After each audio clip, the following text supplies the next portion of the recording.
and welcome to the last in this term's series of online research seminars hosted by the British Centre for Literary Translation at the University of East Anglia in Norwich, England. My name is Duncan Large, and I'm the BCLT's Executive Director.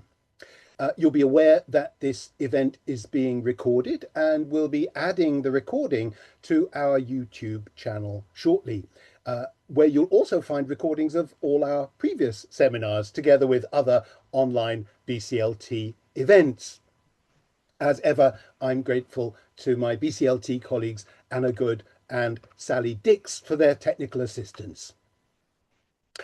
It gives me great pleasure to introduce today's speaker, Sheela Mahadevan. Sheela is lecturer in French and Francophone studies at the University of Liverpool, having studied at Oxford and King's College London. Sheela is author of the monograph Writing Between Languages, Translation and Multilingualism in Indian Francophone Writing, which came out from Bloomsbury over this summer. And the first thing I'm going to do actually is pop in the chat a link to the webpage where you can find out more about Sheela's monograph, and indeed it's an open access monograph, and so you can access it directly there. Sheela's monograph is part of the Advances in Translation series from Bloomsbury. Sheela is also translator of the multilingual French novel Lakshmi's Secret Diary by Ari Gautier, which came out from Columbia University Press in 2024. Finally, Sheela is also co-editor with Charles Fosdick of the collection Translation as Research, New Perspectives, and that will be published in 2027 by UCL Press. So before I hand over, as usual, we'll have time for a question session after Sheela's talk. We're using the Zoom webinar platform, and that allows you to submit questions via the Q&A button. So we'll have the chat available during Sheela's talk as well. But if you would like to put a question to Sheela, do please use the Q&A button, and then I'll put questions to Sheela on your behalf at the end. For now, though, it's my great pleasure to hand over to Sheela Mahadevan for a talk which is titled Writing Between Languages, Translation and Multilingualism in Indian Francophone Writing. Very warm welcome, Sheela. Thank you so much, Duncan. Thank you for your very kind introduction and warm welcome. And it's a great honour, and I'm very pleased to be here at this research seminar. And thanks for introducing my talk. And I will just share my screen, my slides, so that hope that everyone can see them. Is that visible? That's looking good. Okay, brilliant. Thank you. So as Duncan mentioned, my talk is called Writing Between Languages, Translation and Multilingualism in Indian Francophone Writing. And thanks so much to Duncan for accommodating me in this really brilliant series, which I have found very inspirational myself and in my own work. So in this talk, I've sort of divided it into two sections. I have, in the first part, I'm going to provide an insight into my process of translating the Indian Francophone novel, Carnet Secret de Lakshmi by Ari Gautier from Pondicherry, a former French territory of India. And I'll explore how I composed a multilingual translation in response to the hybrid source text and look at the theoretical implications of this process. And I hope that this might be of interest and of relevance to anyone translating a multilingual novel or theorizing this process. And in the second part of the talk, I will provide an insight and a bit of an overview of the research that is presented in my recently published monograph that Duncan kindly mentioned, Writing Between Languages. And this is a book which explores the work of 5 writers originally from India, from different parts of India, who write in French for various reasons. But crucially, they write between languages in various ways through processes of translation, transcreation, self-translation, and multilingualism. And I look at the entanglements between French and Indian languages, literatures, and cultures that have arisen as a consequence of these processes, and also their theoretical implications. And for the purpose of this talk, I will look at two specific writers who write between languages in various ways. So I'll begin by talking about my translation of multilingual French writing from Pondichéry.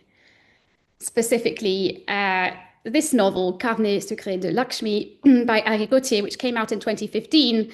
So it's a contemporary novel which was published in France, and it came out last year in my English translation, Lakshmi's Secret Diary, with Columbia University Press. And I'll say a little bit about the context of the novel and my interpretation of it, which underpinned the way in which I translated the novel, before I move on to talking about how I composed a multilingual translation in response to this hybrid source text. So I'll say a little about the writer and the novel, and how the novel may be interpreted as a mode of translation itself, and also as a mode of translation theory.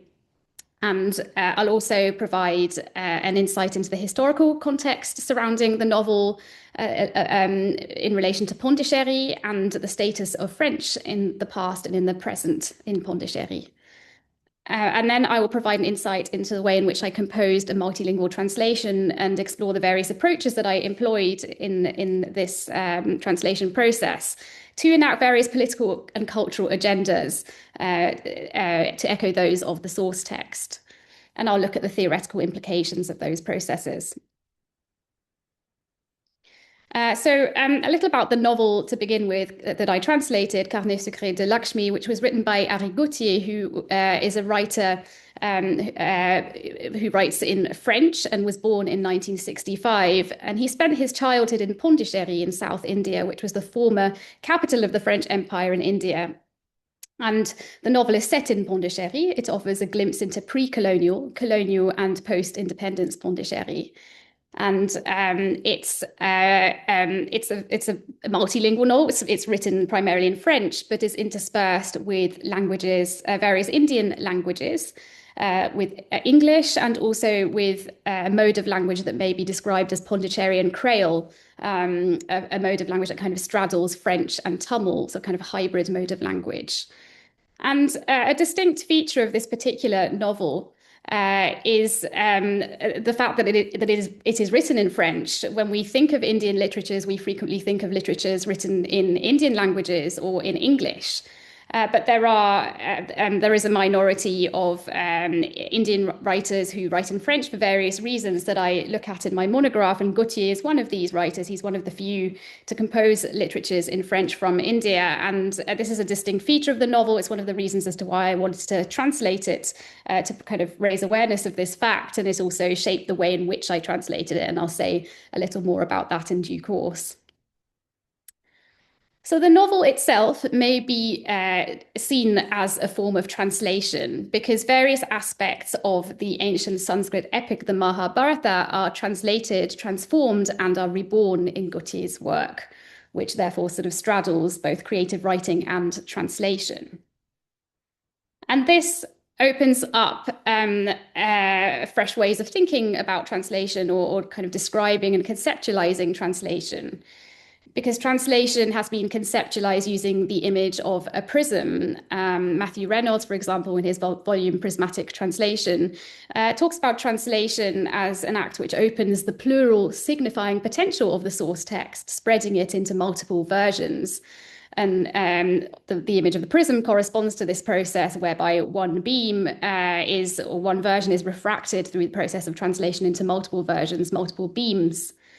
But in Gautier's novel, sort of the opposite happens, really, because Gautier draws on versions of the Mahabharata, which were originally written in English, Tamil, and Sanskrit, and which are then transferred, translated, and transformed in his French writing. So multiple versions kind of emerge as one. So multiple beams kind of converge as one beam or one version. So Gautier's novel and the process of translation that is woven into it may be described using kind of an image of a reverse prism effect.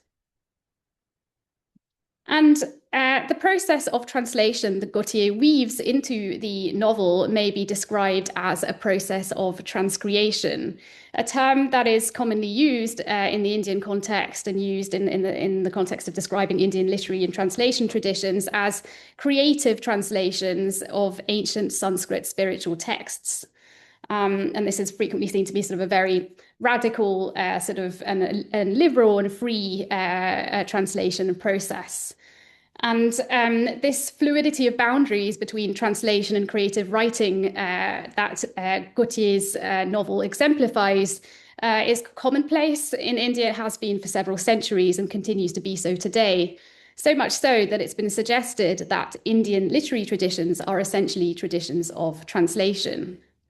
Of course, in the Western tradition, also, there are contemporary reworkings, retellings, creative renditions of ancient classics.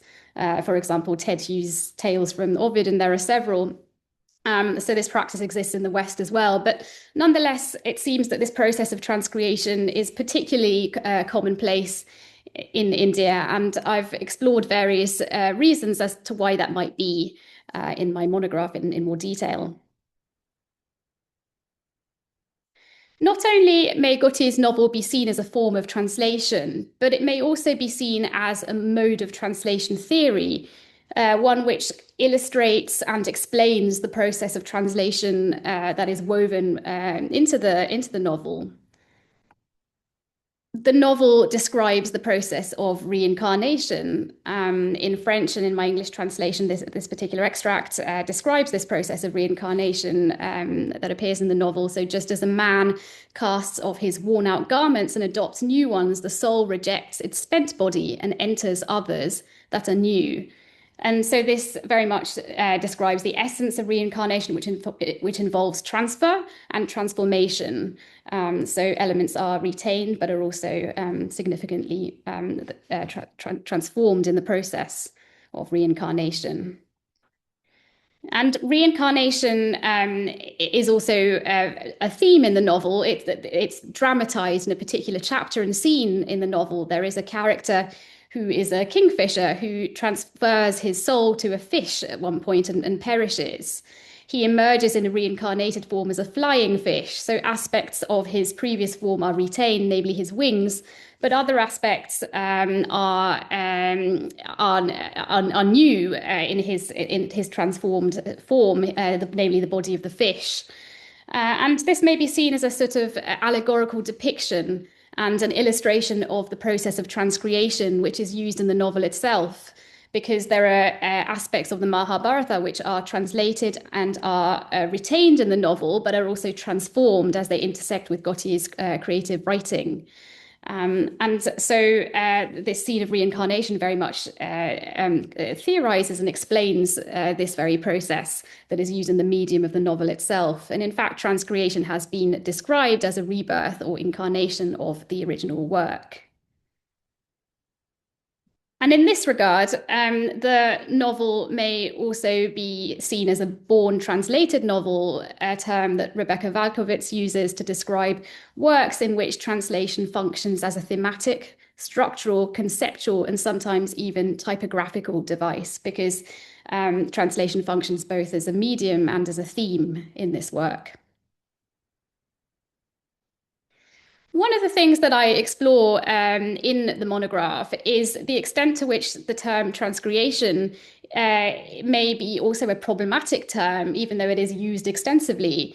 And I explore its complexities and how useful it is, because it can be difficult to differentiate between translation and transcreation, given that any form of translation involves transformation to lesser or greater degrees.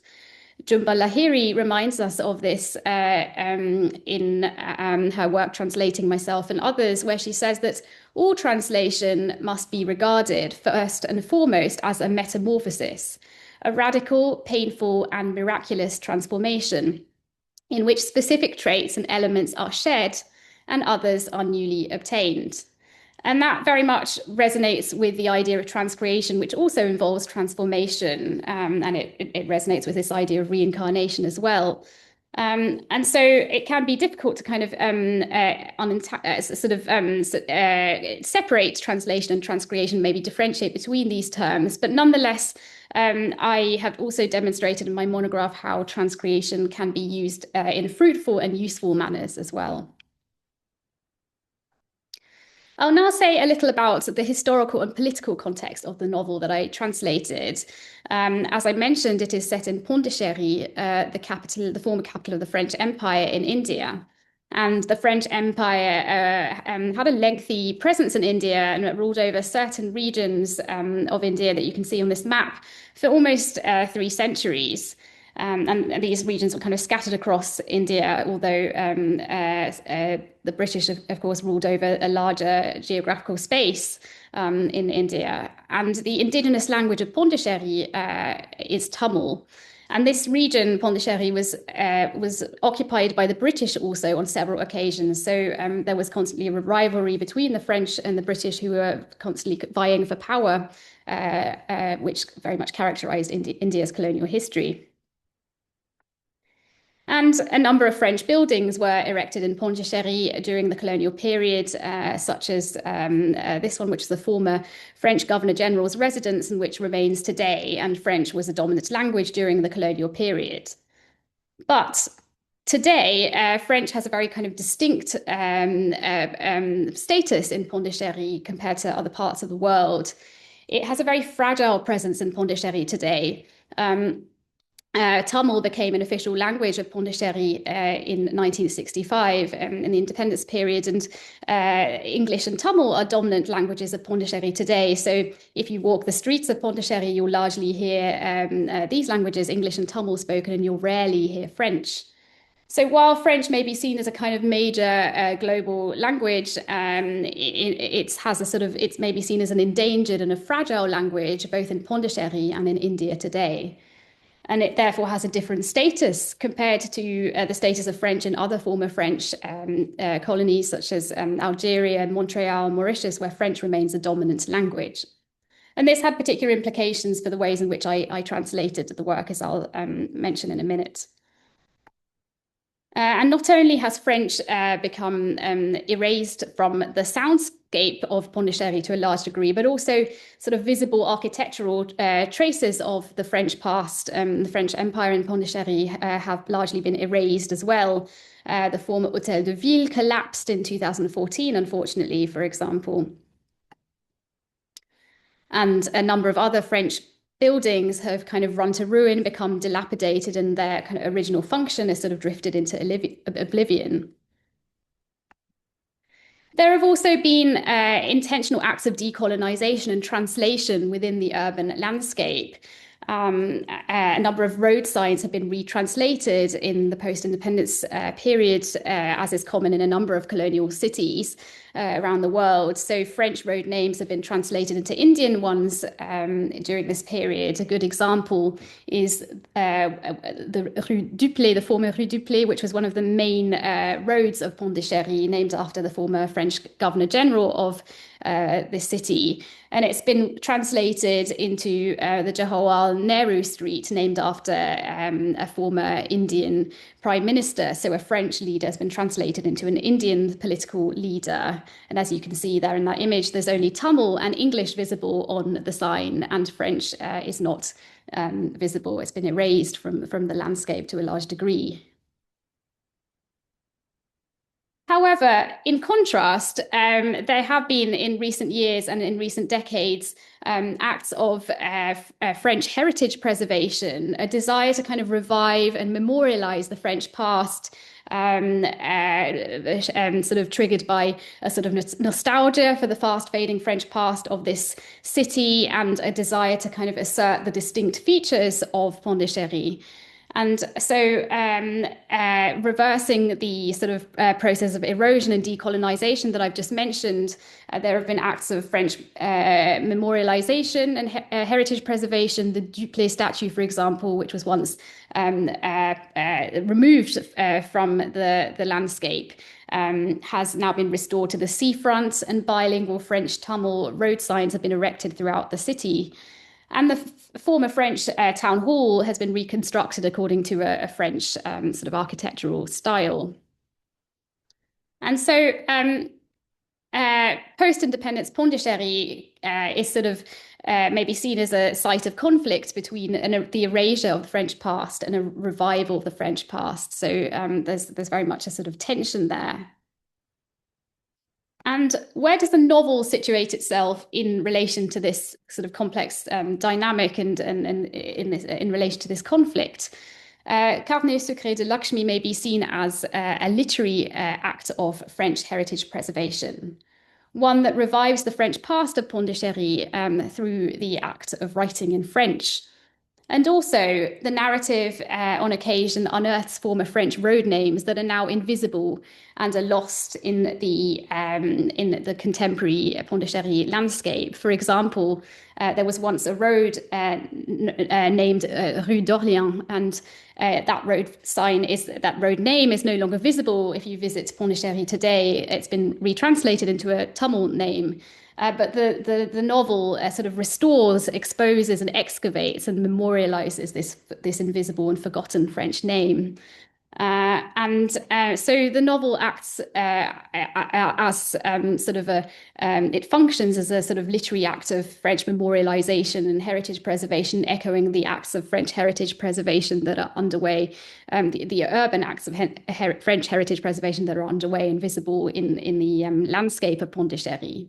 And the novel reminds us that Pondichéry is a translational space, one which has constantly been shaped and sculpted through processes of translation over the course of history.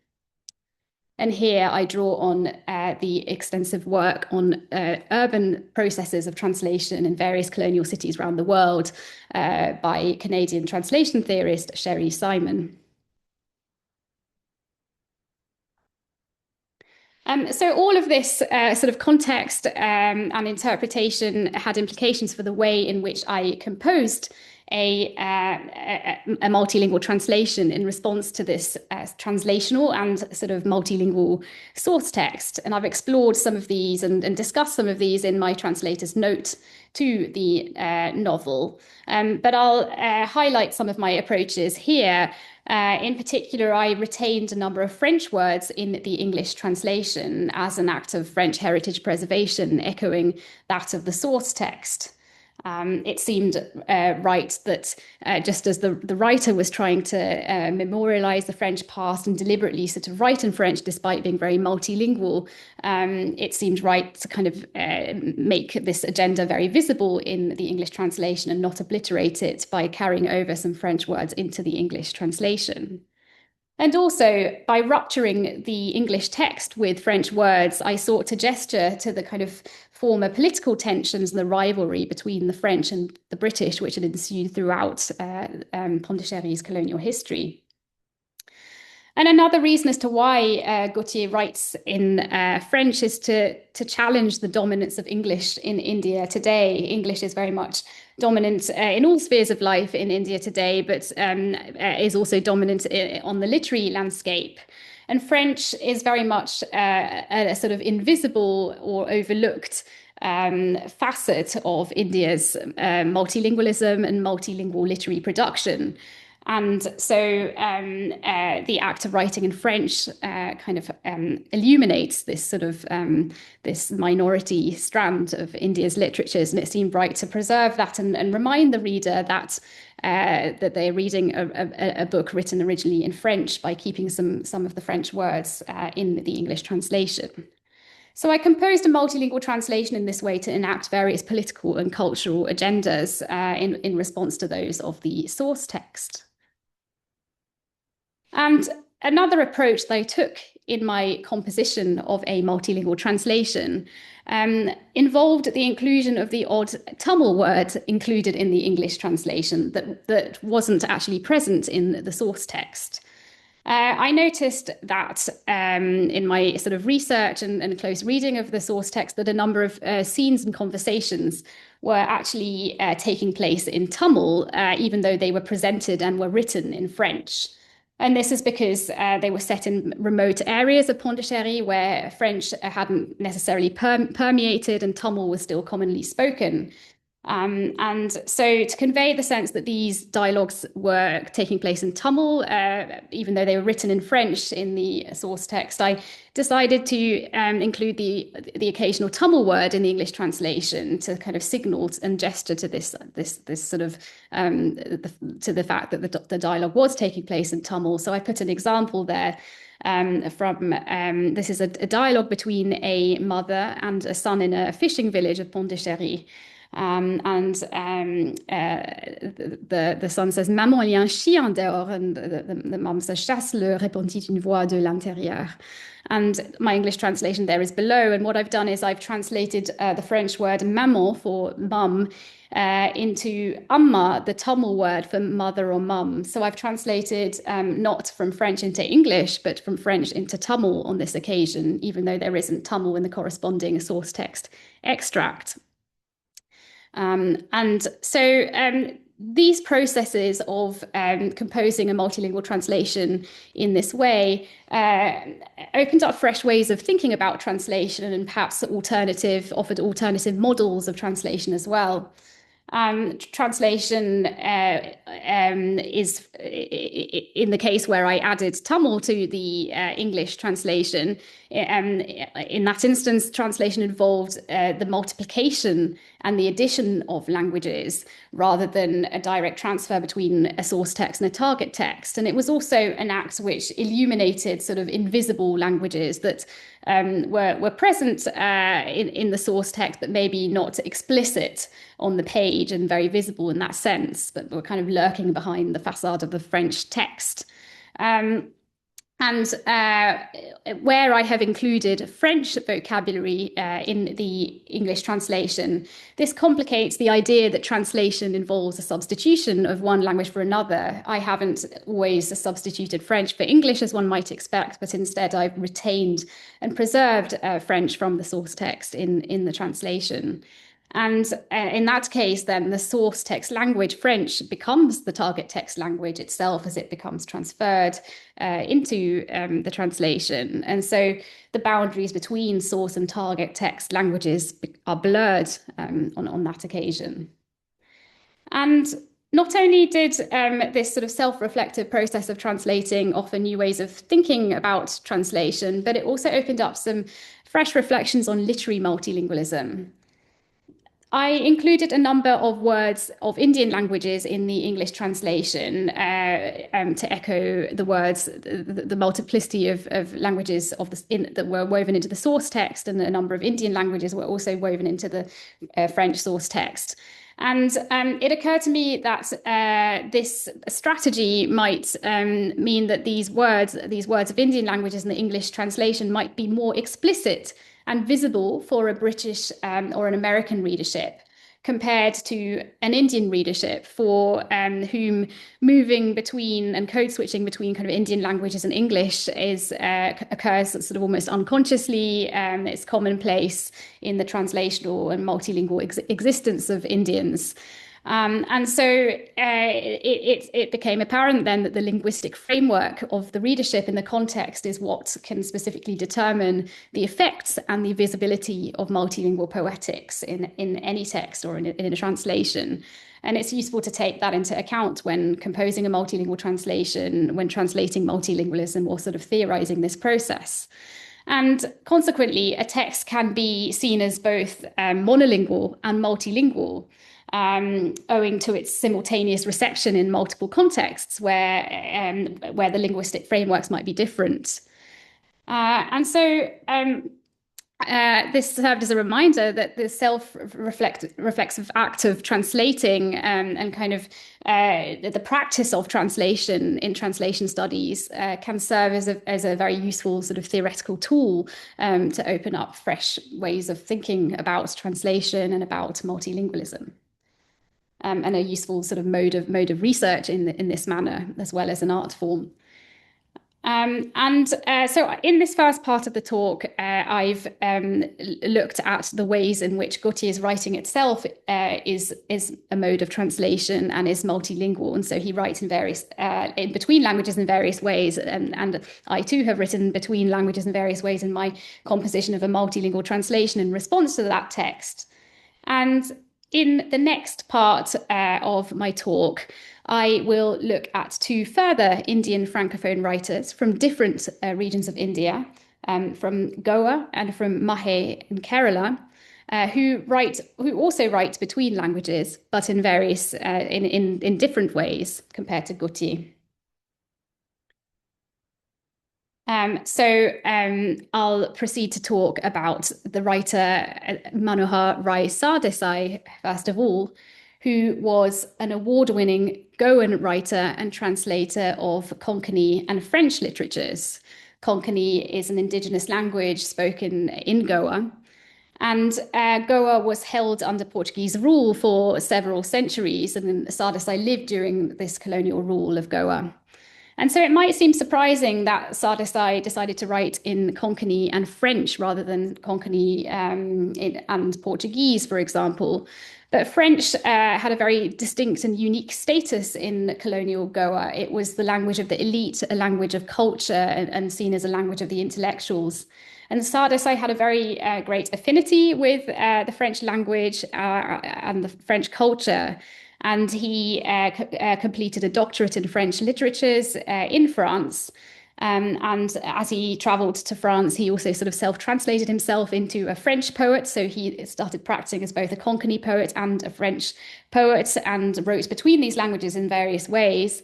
And then he returned to India as a French academic and very much disseminated French culture in India, as well as significantly contributing to Konkani literatures. And his work has been recognized in both parts of the world, really. So in France and in India, he was recognized as a chevalier dans l'ordre des palmes académiques, but also was awarded India's prestigious national literary award, the Sahitya Academy Award, for his Konkani poetry. He wrote between languages in various ways. And I'll look at each of these in a bit more detail in due course. He wrote kind of multilingually, wove multilingual poetics into his French writing. He also extensively translated French literatures into Konkani. Here on the slide, you can see his Konkani translation of Jean-Paul Sartre's Les Mots. And he also extensively transcreated French literatures in his Konkani writing, so wrote writing that kind of straddled the East and the West and fused French translation with Konkani creative writing. So first of all, in his French writing, he kind of wrote at the juncture between languages on occasion. He wrote a novella called La Première Pluie, the First Monsoon, which in the 1960s, and actually it was selected to be broadcast on French radio, on Radio France, in the 1960s. It's set in rural Goa and explores the life of kind of rural communities and the work of miners, among other things, but it's written in French. And there's, although it's written in French, on occasion, Sardesai writes at the juncture between Konkani and French. So in particular, I've highlighted an expression there, rouge, rouge, which appears in this novella, which may seem unusual for French speakers. It literally translates as red, read. And what is happening there is that the Konkani syntax, in which adjectives are frequently repeated for emphasis, this sort of structure is translated literally into French, generating this kind of implicit form of multilingualism, this hybrid expression that lies in the space between Konkani and French. It's neither fully French nor fully Konkani. Konkani kind of haunts the French. It functions as a ghost language lurking beneath the sort of French facade, and molds it in perhaps unexpected ways. And this reminds us that multilingual translation and multilingual writing and translation are closely intertwined, as Ellen Jones points out, because here it is the act of translating Konkani syntax into French that generates this subtle sort of implicit form of multilingualism in Sardesai's writing. And Konkani in this instance functions as a shadow language, a term that Eric Ormsby uses as a kind of concealed or tacit language, which exerts a strong and sometimes fruitful pressure on the tongue of a poet. Another way in which Sardesai extensively wrote between languages and literatures was through his act of translating French literatures into Konkani. He translated many French literatures into Konkani from a wide range of periods and styles, including the work of Molière, Sartre, and Rimbaud.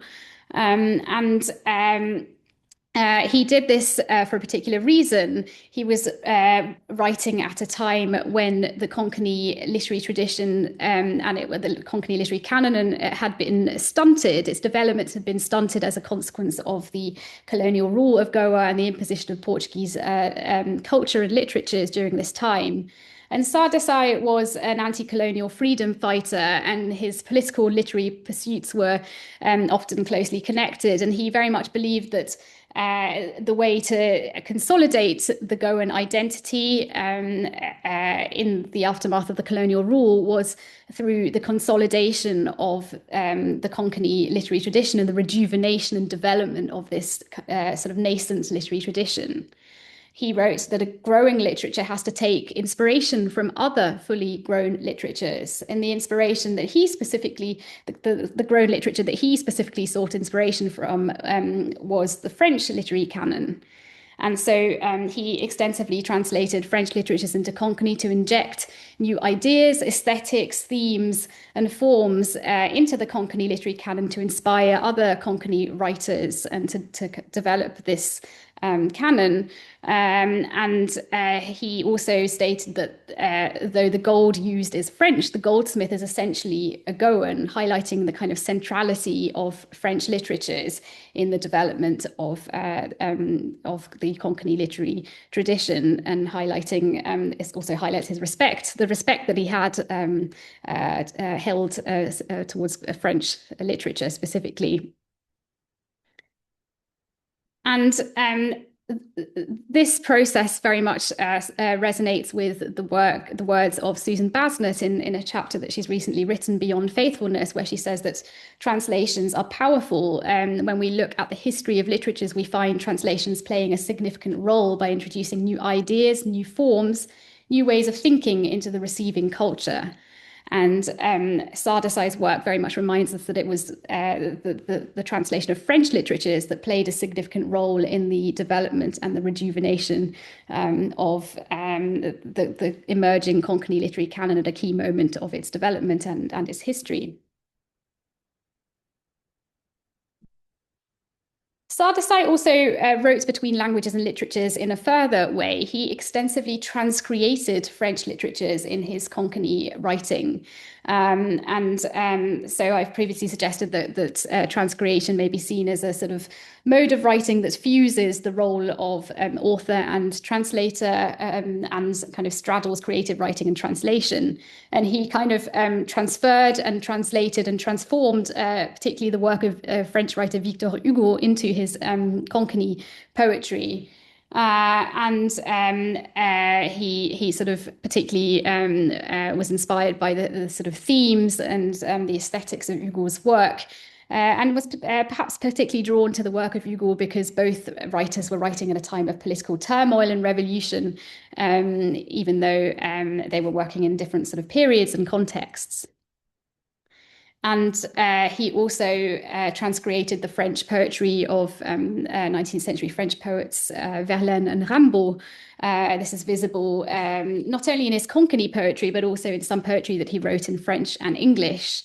He wrote a poem, for example, entitled Watercolors, which was inspired by Verlaine's Aquarelle and Rimbaud's pictorialist poetics in his poem Voyelle. And so this idea of the poet as a visual artist, the poet rivaling the artist's paintbrush in the space of poetry, is sort of very much transferred and transformed in Sardesai's writing.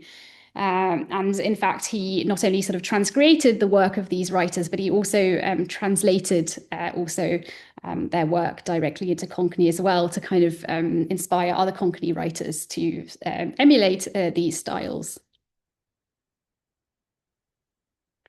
And as a consequence, Sardesai may be seen as a French poet practicing in Konkani, owing to the sort of fusion of translation and creative writing that is visible in his creative work.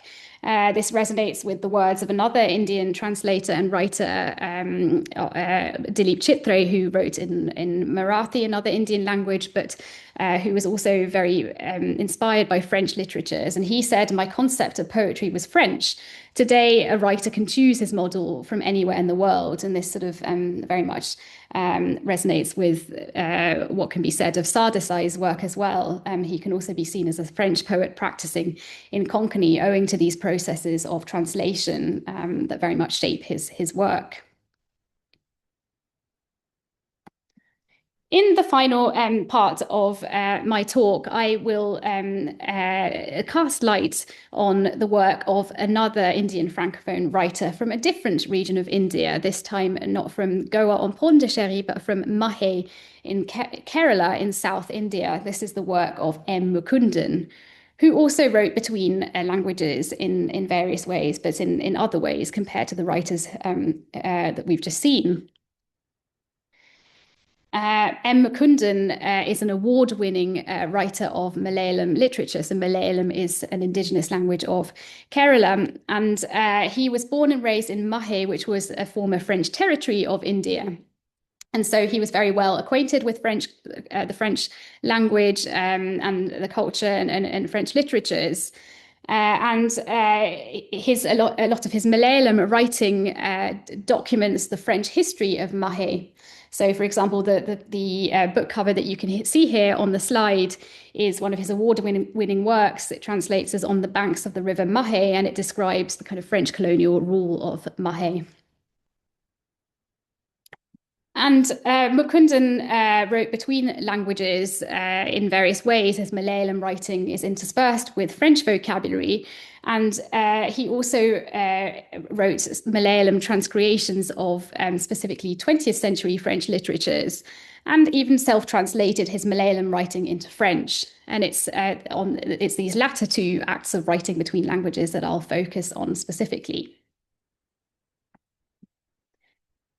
In particular, Mukundan wrote a short story known as Radha Matram, Radha only Radha, in the 1960s in Malayalam.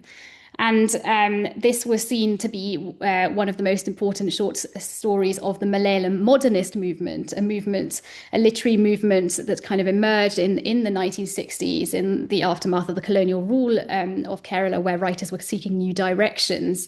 And they specifically took inspiration from a number of 20th century French thinkers and writers. In particular, the work of Sartre and Camus were extensively translated into Malayalam in the second half of the 20th century. And this particular short story that Mukundan wrote is about a girl called Radha who loses her identity and then is described as a stranger by those around her. And it may be seen as a transcreation of the work of Sartre, Camus, and Beckett, and in particular, a kind of reincarnation of aspects of Camus' L'étranger, The Stranger, Sartre's La Nausée, and Beckett's En attendant Godot. And in fact, the short story begins with the character rather holding a poem by Beckett, which directly invites the reader to kind of compare the aesthetics and themes of these writers.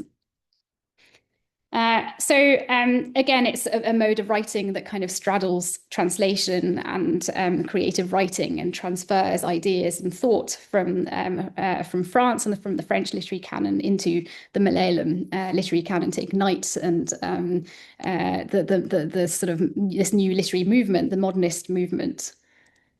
And Mukundan self-translated this Malayalam short story into French in the 1980s. It was published in a French newspaper, Le Matin, in the literary section. And it's likely that Mukundan undertook this act of self-translation as a process of experimentation, an exploration of the expressive and aesthetic qualities of a different artistic medium and instrument, namely the French instrument. This very much resonates with the words of Émile Martel, a Canadian poet and translator, who has described the process of writing in another language as a bit like a pianist who might wonder what his music would sound like if he were to play it on a violin. And Mukundan was very much sort of experimenting with what his story might appear, how it would maybe sound if he were to sort of play it upon the French instrument. And as Daniel Hahn reminds us, different media, like different languages, have different strengths and facilities. And Mukundan was very aware that Malayalam and French are very different and have these different qualities, and was experimenting with these through this act of self-translation.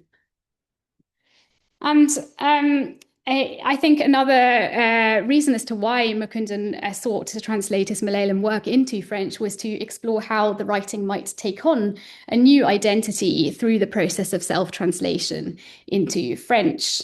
Identity is a key theme of the short story itself, and indeed is a key theme of a number of Mukundan's early works.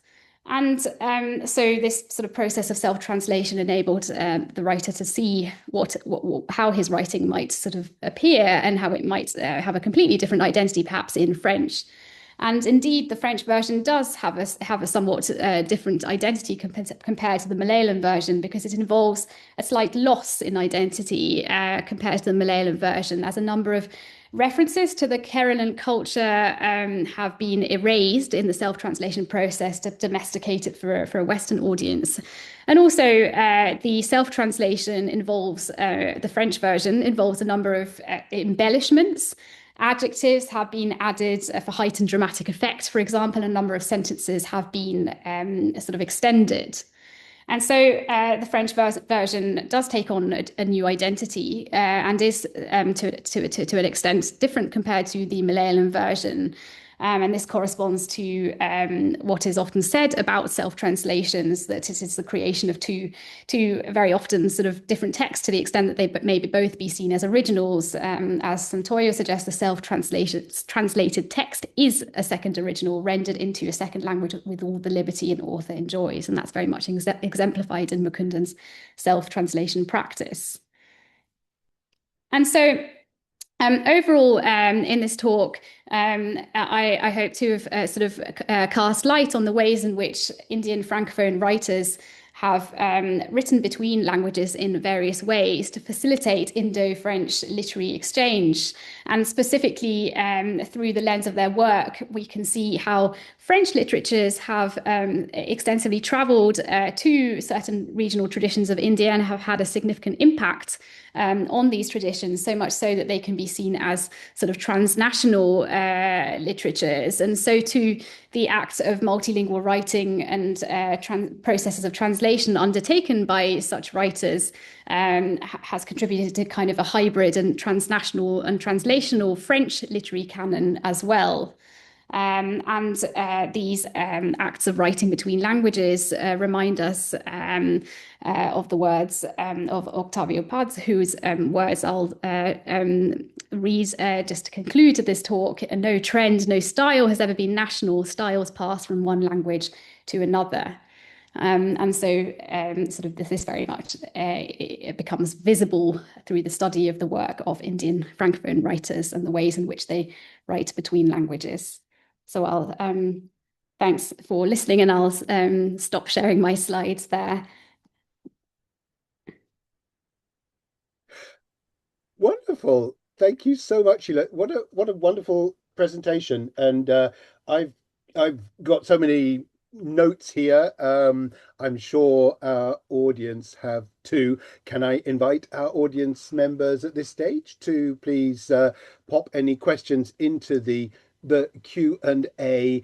And gosh, we've got a number of questions already. And why don't we jump straight in and take a question from Luisa Percopo, who says, thanks so much for such an interesting and informative talk. I have a number of questions, says Luisa. The first one has to do with the quantity of multilingualism.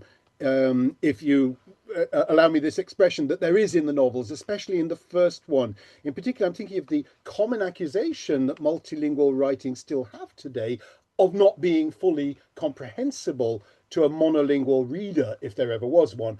Is there a glossary in the source text? And did you include a glossary in your translation?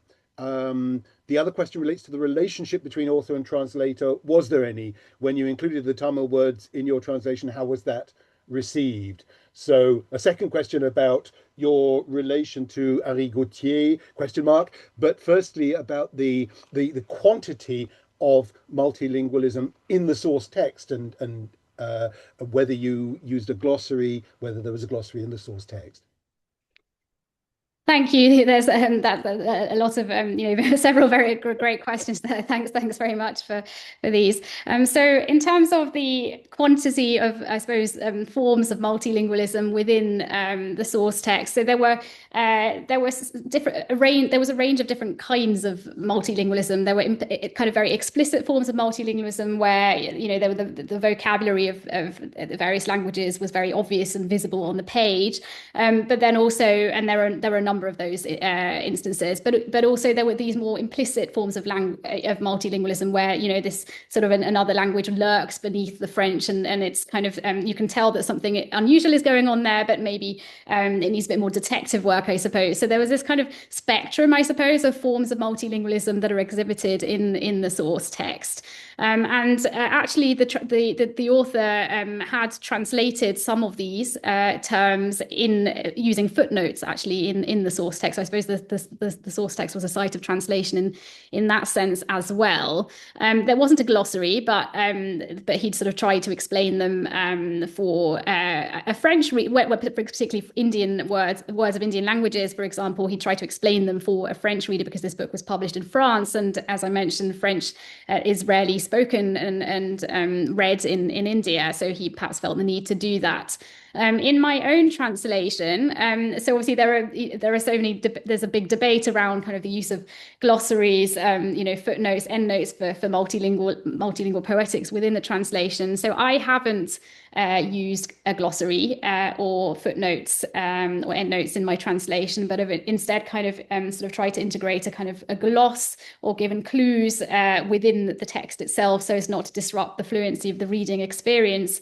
So I might have added a couple of adjectives, say, to describe the kind of appearance of a term. Maybe it might be a building, or a particular word that refers to a culinary term, for example, that might not be so commonly known. And I think increasingly the reader is sort of expected to be a translator in that sense. And I think there is an increasing appetite for these sorts of multilingual translations. It's something that's visible in the recent International Booker Prize winning translation Heartland, for example, which is very sort of explicitly multilingual as well.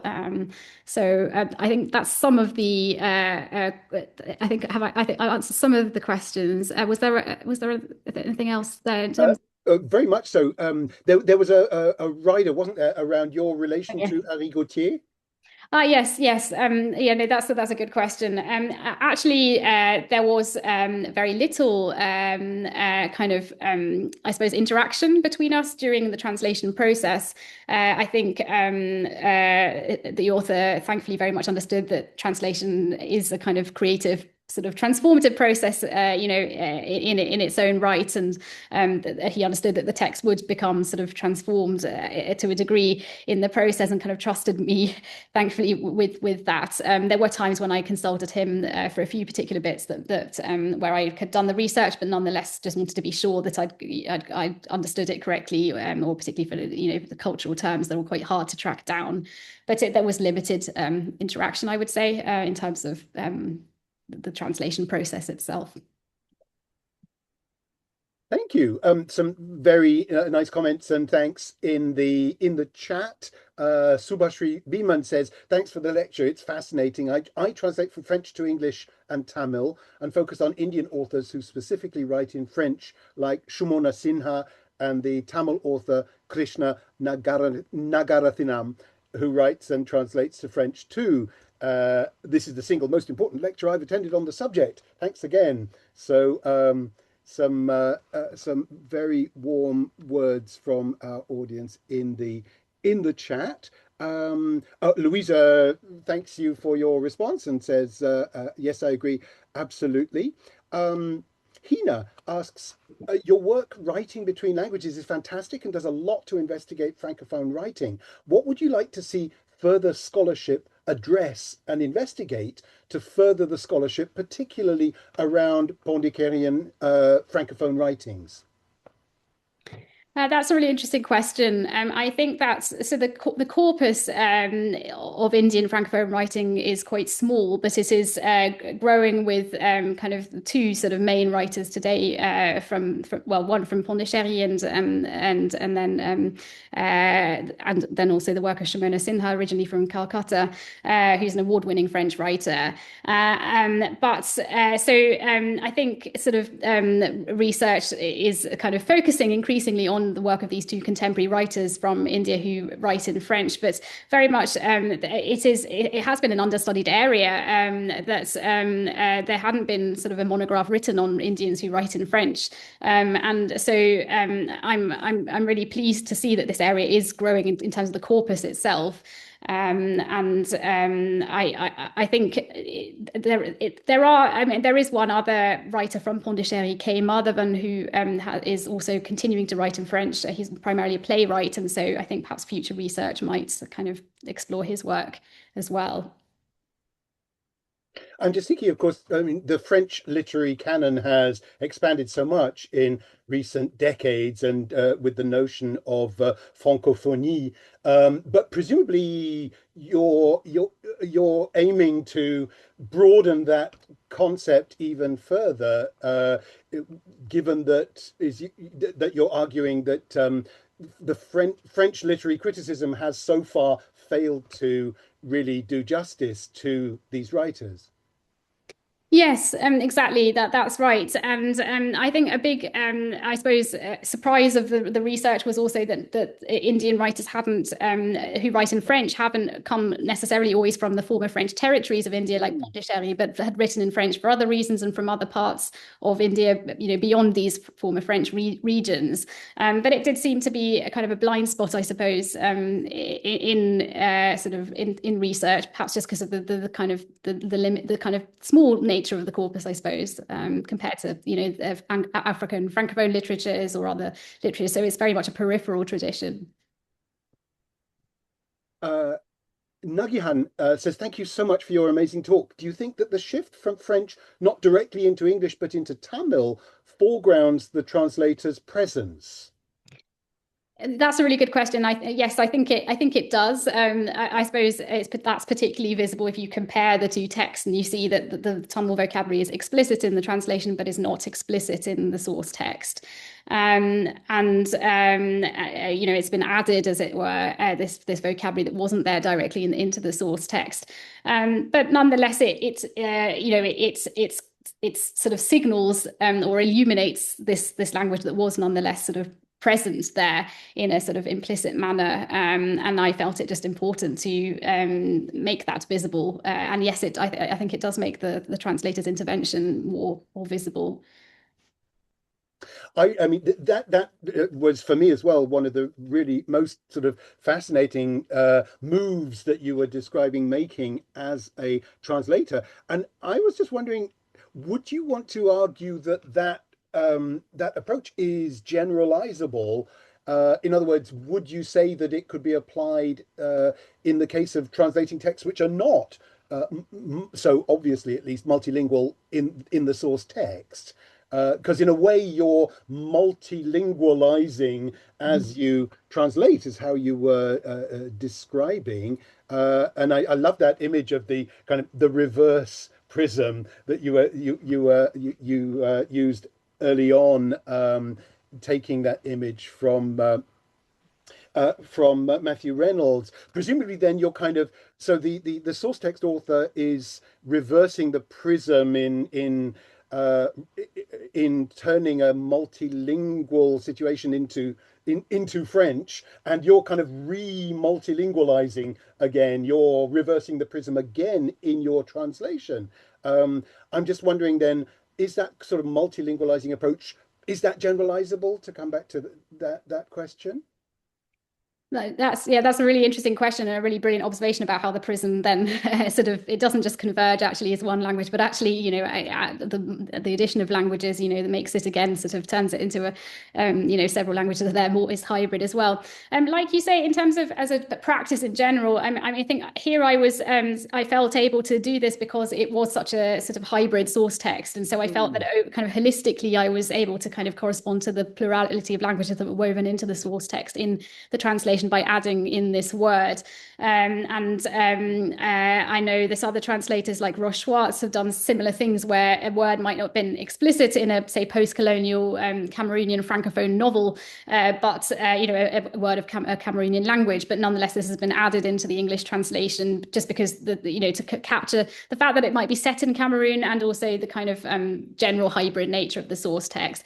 But I think I'd probably perhaps be maybe less inclined to use such a strategy if it was less of a sort of very explicitly sort of multilingual and hybrid source text. But I thought that plurality of languages that were there in the source text gave me the kind of license to sort of be creative in that regard, actually. But that's a really interesting question about how that might differ from different projects. And did you so your translation was published with a US publisher, with Columbia. So how was your relation with the publisher? Did they comment on your translation style? Did they encourage you to adopt it, to go further? Were there any resistances? That's a really good question. So it was because it was published with a university press, it was peer reviewed, and one of the reviewers actually said, lead into the multilingualism, make the multilingualism sort of visible, and that was what's kind of made me wonder, visible for whom? Would the inclusion of the vocabulary of Indian languages be visible for an Indian readership as it would be for a kind of a reader in Britain or in the US? But in terms of the editor was very sort of accommodating, was very happy to see a multilingual translation. And I think, like I say, I think there is increasing appetite for this sort of translation among publishers, which is great to see.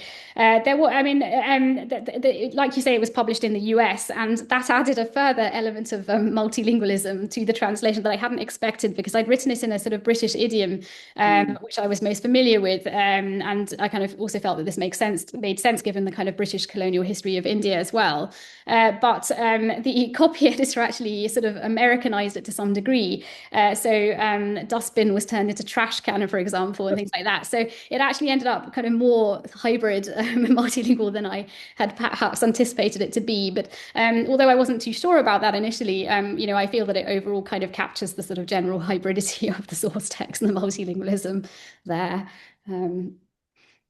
Thank you. There's actually that leads nicely on to a question from Kate Roy, who says, "Thanks so much, Sheela. This was amazing. I have a question about the nature of the English you translate into. You mentioned that the inclusion of the Tamil words would stand out for speakers of British/US English, but I wondered, as a speaker of non-British US English myself, if you are translating into Indian Englishes too, and whether the nature of the Englishes you're translating into was part of your thought process and your practice. And Kate says also, I'd also love it if you could comment on how you addressed the passages in Creole too, thinking of some Mauritian texts that make Creole visible. Yeah, those are really great questions. Thank you. So in terms of, I mean, when I translated, I was very aware that there are multiple forms of English, and it could be read by readers from different parts of the world with with a familiarity with different kinds of English. I didn't specifically use Indian forms of English really in the translation, and this was primarily because I think I was just most familiar with the British idiom, but I instead kind of injected the Tamil to kind of signal that where this was set and to kind of give a clue into the context there. There's also the fact, of course, that even in India there are Tamil might not be commonly understood in different in the north of India, for example. So there was that sort of reception that I had to think about as well. Thankfully, there are a number of pan-Indian words, sort of words that are used across India, I think, in the source text that I was able to retain, and thought that might have maybe more of a sort of uniform reception across India when I thought of Indian readers who might read this. But yes, absolutely. But it was very much the fact that this could be received, this strategy that I was using kind of could be received in very different ways by readers around the world in different linguistic contexts that made me think about how multilingualism is received and its properties are sort of activated, and how its effects kind of depend on this and how it's perceived in different parts of the world. And then your question about the Pondicherry Creole, that's a great question, and that was a tricky bit indeed. And I think anyone translating sort of spaces between languages, or writing at the juncture between languages, and then thinking about how to translate that, it's complex. And I think there were different ways that this could be done. The American translator of the first novel by Gautier also faced this challenge, because there's Pondicherry Creole in that novel as well, and he actually sort of composed his own kind of hybrid language in English to correspond to that. So it's kind of English peppered with the odd Tamil word, the odd French word, and it's kind of non-standard English to kind of replicate capture the essence of what Pondicherry Creole is. So he kind of invented sort of an artificial hybrid language in response to that. In my translation, there wasn't a huge amount of Pondicherry Creole vocabulary, but in Gautier's writing, it is presented as a form of French. And so I actually sort of translated this into standard forms of French in my English translation. And I sort of used an exegetic technique, kind of added in a sentence saying that this is a form of Pondicherry Creole, and it's kind of French inflected with Tamil, so as to not, although I might have standardized it in my translation, I wanted to nonetheless highlight that this was a particular form of language, which is actually it's a marker of a particular identity of a community who speak this. So it was very important not to kind of it's sort of erase that specificity and the identity of its speakers. So that's what I did. Thank you. And I'm sure a question which many of us are wondering from Dana Chirila, do you have any future translation projects then? An open question. Are you perhaps working on a new translation, or if you were to have the opportunity to work on more translations, what would they be? That's a really good question. I would like to continue to translate that, and I'm particularly interested in peripheral Francophone traditions, and sort of literatures from parts of the world that that you don't often hear about, or maybe challenge the way in which you think about Francophone literatures or literatures of French. So I'm interested, for example, in Canadian Francophone literatures, which are also, I think, sort of peripheral in as far as it's a larger canon compared to sort of the Indian Francophone tradition, but nonetheless, is perhaps less discussed in academic discourse about Francophone literature, for example. And so that's kind of one of sort of my agendas, really, to kind of bring those kinds of literatures to a wider readership. to change the way we think about kind of the global literary landscape and yeah, the kinds of literatures that are out there, really. Thank you. I wonder if I could ask about where French is in India at the moment, because you were suggesting that a really interesting part of your presentation where you were showing the street signs where the French was getting erased, and yet there's a kind of tension because at the same time there's a sort of countervailing movement towards a retention or a retrieval of French cultural heritage. And I just wondered where things where things are moving towards, do you think? Is this, I mean, is it likely that the French heritage will ultimately just disappear? Or is there any kind of institutional political support, perhaps? Is there even, I don't know, a political party? Is there a sufficient a population of French speakers? Is there any kind of financial support for French language media and so on? How much of a future, I suppose, I'm asking, does French have? Because I know French is not an official language of India, is it? It's an official language of the region, but not of the country. That's absolutely right, exactly. So French is not kind of one of the languages listed in the kind of constitution of India. The language is listed there, but nonetheless, like you say, it has an official status in the Union Territory of Pondicherry. But it's kind of sort of got a sort of a defunct kind of status. It's kind of a number of official documents might be written in French, but they're also presented side by side, accompanied with Tamil and English, for example, and no one really looks at the French. So it's kind of present, but not practically in use in practice, as it were. So it is really very fragile, and I think there are small pockets of citizens of Pondicherry who try to revive French culture and maintain it, and maintain French traditions, things like flag hoisting, and on certain French key cultural days, things like that, like Bastille Day and things like that.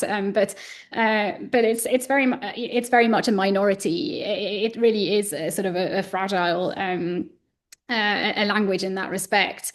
And I mean, there are a number of academics as well who sort of do kind of promote French language and culture. The Pondicherry University, for example, have like a French department, and there've also been there's been a kind of initiative to sort of promote French literatures in translation across India, which I think the Alliance Française has kind of been instrumental in setting up, and has kind of introduced French literature and translation in different regions throughout India, really, to promote this. I mean, so I think in Indo-French relations, there's been a desire, it continues to remain something people want to sort of promote and support, but nonetheless, it's not sort of spoken. It's not something that you would hear commonly, I think, today, or at least that was sort of my experience.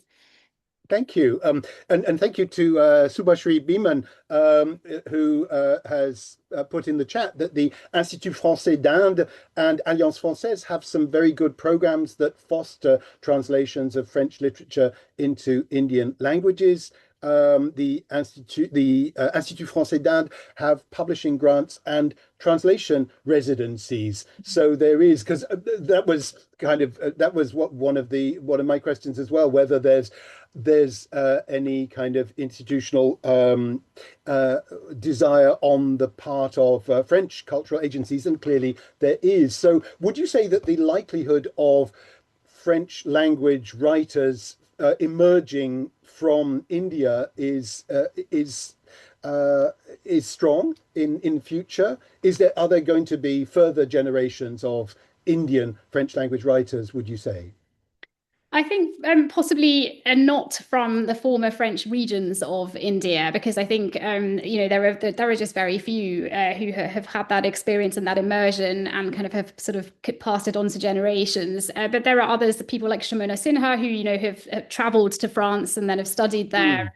have kind of then sort of turned themselves into French writers and embrace French in that way. So through migration, I suppose, is where I think the future of Indian writers writing in French sort of lies in terms of the development of the canon. But I think that there's perhaps less in terms of writers from former French regions of India. Mm. Thank you. I don't think that. So Kate says, thanks so much for your really full and thoughtful answers. Sneha Kaun says, thank you for your brilliant presentation. Sheela Dana says, fabulous lecture. Thank you so much for making it available to all of us.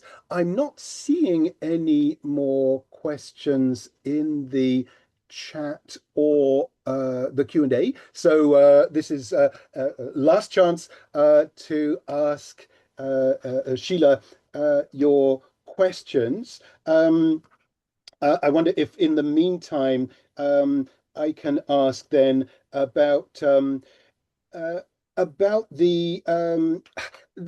following on from this question of the the presence of French in this area in particular. I was very struck by the replacement of the French governor's name with Nehru, and I wonder if there's actually a kind of tension and a kind of a cultural unease around what Indian substitutions are to be made if French cultural reference points are being written over. Presumably, it's not that straightforward. What should be put in their place, and there seems to be a kind of kind of tension between emblems of national Indian status versus more regional figures and regional cultural emblems. Yes, exactly. That's a really good question. Sort of the choice of how the land has been translated, and then what that means in terms of the replacement of the names. I mean, Nehru itself is I suppose to some degree there's a tension there as well, because Nehru actually sort of very much supported French culture and kind of thought that Pondicherry should remain as a window onto France. Actually, oh, really? Okay. Colonization period. So, so there's a particular kind of local regional reason for honoring Nehru. Exactly. Yes. Okay. Yeah. But I think there are also a number of Tamil writers whose whose presence is now kind of been made very visible in Pondicherry. So there's like a statue of a number of Tamil poets. There are statues of a number of Tamil poets, and including a particular Tamil sort of writer, Subramaniam Bharati, who was also inspired by French writers. And there's now sort of, so I think the sort of the Tamil literary presence is actually kind of inscribed into the landscape of Pondicherry increasingly through road signs and through statues. And that's kind of one sort of way in which maybe the region is kind of translating itself into this sort of image of where the literature is going, and kind of what is vibrant and current there at the moment. But so is it reaching out more to other parts of India then, rather than looking to France as it might have done in the past? I mean, I think so, and I think there's a specific sort of desire to assert the kind of regional specificity of Tamil literature specifically as well, to develop that, and that I suppose is also a kind of minority tradition in the context of other dominant literary traditions of India as well, even though it's an ancient tradition. And so I think there's an element of that as well, but also English was kind of the language that sort of was used as a form of, a way of Indianizing Pondicherry in the post-independence period. English has kind of, I suppose, still an ambivalent status in that respect as the former language of the colonizer, but also an Indian language. And so there's kind of that sort of, I suppose, ambiguity in terms of attitudes towards English there as well. But I think it is very much trying to sort of assert its unique status also as a former French region of India in many ways. So it's this hybrid space really that it is kind of that it's trying to promote. Thank you. Luisa Percopo has a further question about the book cover of your English translation of Gautier. Just wondering if you were involved in choosing that particular picture of the elephant dressed up for a festival, and if that has anything to do with the content of the book at all. Yeah, thanks for that question. That's a very good question, actually. So the book is about. I didn't actually sort of say extensively what the book is about, but it's narrated from the point of view of animals, actually, and specifically, so it's called Lakshmi's Secret Diary. But Lakshmi is an elephant, a temple elephant. So a number of elephants in India, kind of subjugated to sort of serving, and in captivity in temples. They're also used in zoos and for transportation and things like that. And what Gautier is very much trying to do is capture the suffering of such elephants throughout the novel, and it's narrated from the point of view of this elephant who wants to be free, basically. That's the reason for, I suppose, the picture of an elephant dressed up at a festival, because that's kind of what the elephant is expected to do and doesn't enjoy doing. So it does link to the content. In terms of how the cover itself came about, it's an interesting question. I was asked to provide some key words for the designer that I felt sort of captured kind of the essence of the novel, maybe its key themes. And so I suppose this is a form of translation in itself, that these were then sort of interpreted by the designer, who then kind of came up with two covers, actually. One was more somber, had a black background, and another had a vibrant red background. And both myself and the author, we kind of collaborated to sort of vote for the cover that we thought was most appropriate, really. And Louisa says, okay, interesting. Rombo Nandri, Sheela. I wonder if I could ask one last question about translation theory, because I loved that the point where you were talking about transcreation and the parallel with reincarnation.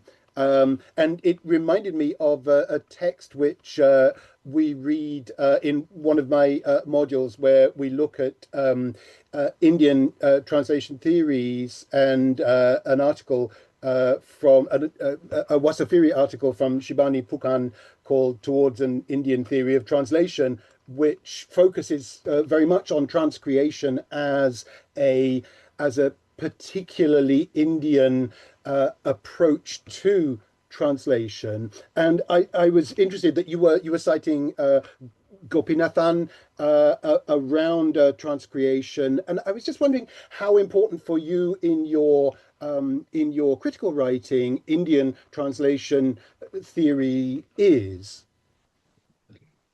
That's a really interesting question. I mean, because I was sort of looking at the Indian corpus, I sort of did do a kind of extensive research into the different ways in which I suppose Indian translators and writers have and theorists have sort of conceptualized translation, how that might be quite different from other parts of the world.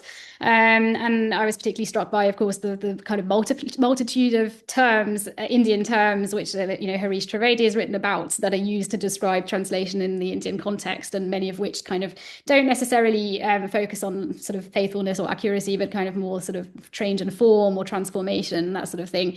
It was useful to look at that discourse and that theory to just kind of understand what Indian thinking about translation was, and how present that really is in practice today in India, given that it is a hybrid space that's been shaped by Western ideas about translation, and particularly the sort of, there was a lot of the idea of faithfulness had sort of became common and dominant in the sort of colonial period, with the sort of translation of Bibles and imposition of that sort of practice as well. So it's kind of today it seems to be a sort of a space where there's kind of faithfulness, for example, is adhered to some degree, but also you have these kind of very liberal sort of practices that might be called transcreation. So it's sort of, I wanted to kind of explore really what was happening today, and how distinct you could really say Indian translation traditions are compared to others. Obviously there's been a big push in translation studies to kind of decenter translation studies and kind of see what translation means in different parts of the world, and how we shouldn't have sort of one sort of Eurocentric perspective. about what translation is. But I think India is a curious case just because there is sort of this plurality of practices and thought about translation. But I think nonetheless, there are a number of sort of indigenous ideas and thought and philosophies that do underpin literary theory and practice, so particularly this idea of sort of reincarnation, this philosophy, which is quite dominant and prevalent throughout India, I think. Wonderful. Well, I think, yes, there are no further questions, and we are coming up to our time. But I wanted to, as we close, I wanted to put some further links in the chat. Firstly, again, for those who perhaps joined a little later, the link to your monograph at Bloomsbury. The second link there is the link to our BCLT YouTube channel, where this presentation will be available shortly next week for anyone who would like to catch up again, or for those who weren't able to be with us today. But I was struck by the reference in your presentation to Ellen Jones's Literature in Motion, and Ellen was one of your predecessors presenting her then new monograph in 3 years ago in 2022, and the recording of that session is on our YouTube channel. And you mentioned Jhumpa Lahiri as well. And in fact, you quoted from the Zebal lecture that Jhumpa Lahiri gave, and that is also on our BCLT YouTube channel. And talking of Zebal lectures, just to mention to our audience that this year's Zebal lecture 2025, taking place in just under a week's time, on Monday of next week, on the 1st of December, and that's at the British Library in London. In-person tickets are sold out, but it is still possible to get an online ticket, because it will be a hybrid event. And I've put finally a link through to the British Library website there in the chat. So it is this was the last in our series of BCLT online research seminars for this term. The research seminars will resume after Christmas, but there will be a new colleague at the helm. I am stepping down as BCLT's executive director at Christmas, and I am there is already a successor, and that is my colleague Ceci Rossi, and Ceci will be taking over also running at the helm of these research seminars. So I'm signing out now, and it's been an absolute pleasure over the last 5 years of online research seminars. It's been an absolute pleasure to host such a wonderful series of talks, and Sheela, culminating in your presentation today, which has, I think, really crowned our series so far. As I say, the series will continue after the break. So for now, I will say I will sign off, but not before thanking you once again, Sheela, for a terrific presentation today. And as I say, there are a number of very warm thanks in the comments as well. Thank you on all our behalves for a really terrific presentation. Thank you to our audience as well for some excellent questions. Thank you. Thank you, and thank you to you, Duncan, for your inspirational work as director of the BCLT. You know, everything that the BCLT has done and that you've steered has just nourished the work of so many translators around the world. So thank you to you, and thanks to everyone for coming to this talk. That's very kind. Thank you, Sheela.